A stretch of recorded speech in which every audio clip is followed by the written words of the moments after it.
Você já olhou para uma pessoa que faz todo mundo rir e sentiu que por trás daquela piada tinha uma dor insuportável? O que acontece quando o homem que fazia o Brasil inteiro dar risada esconde um segredo que consome o corpo dele por dentro? Hoje a gente vai dissecar a vida e o laudo trágico de Carlos Leite, um dos maiores humoristas da televisão, que teve um fim assustador que quase ninguém teve coragem de contar. Para quem viveu os anos 80 e 90, o rosto dele era sinônimo de gargalhada pura.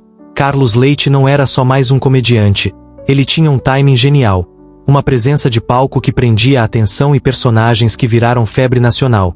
Como o inesquecível Beleza no programa Praia Praça é Nossa, ele fazia o país inteiro parar na frente da TV para esquecer dos problemas. Mas enquanto o público gargalhava, a realidade por trás das câmeras começava a desenhar um cenário completamente oposto.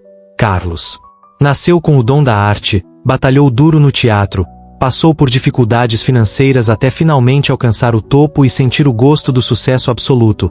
A fama trouxe aplausos, dinheiro e reconhecimento.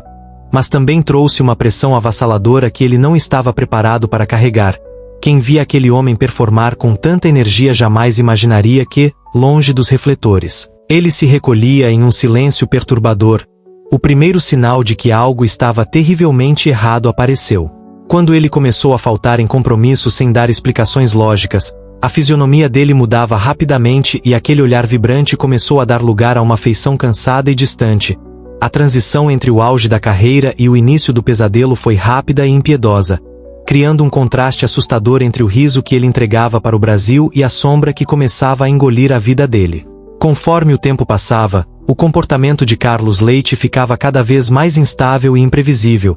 Nos bastidores das gravações, o clima que antes era de festa virou de preocupação extrema.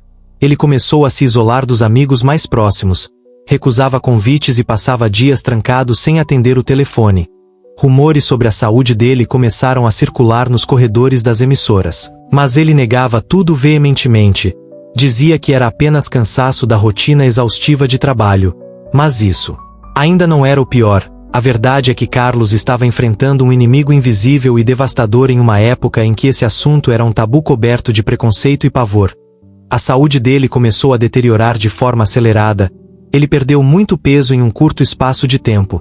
A imunidade despencou e o corpo dele começou a dar sinais claros de falência. Mesmo sentindo dores terríveis e fraqueza extrema, ele insistia em tentar manter a imagem do personagem vivo, o que gerava um conflito psicológico destruidor. O medo do julgamento social e o pavor de ver a própria carreira destruída pelo estigma da doença o fizeram adiar a busca por socorro médico adequado.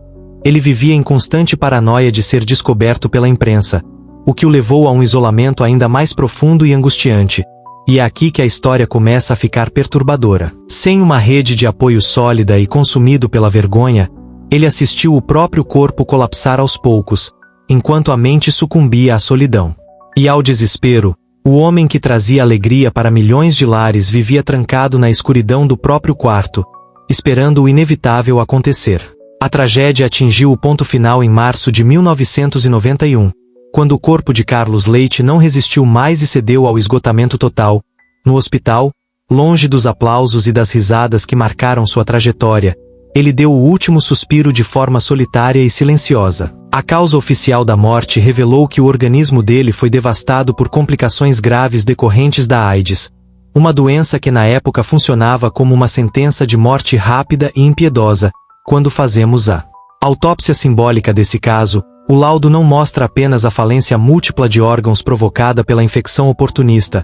O que o exame da alma dele revela é uma hemorragia silenciosa de solidão, medo do cancelamento e autossabotagem emocional. A fama cobra um preço alto demais quando a pessoa precisa vestir uma máscara de felicidade eterna enquanto se esvai por dentro. Carlos Leite preferiu esconder a dor para não perder o afeto do público, mostrando como o ego e o pavor da rejeição podem ser tão letais quanto qualquer vírus. A história dele é um lembrete sombrio de que a risada mais alta às vezes é só um pedido de socorro que ninguém conseguiu ouvir. Se você gosta de dissecar os segredos mais sombrios e as tragédias escondidas por trás do glamour das celebridades, segue o perfil agora mesmo porque a gente ainda tem muitas histórias pesadas para abrir e examinar juntos.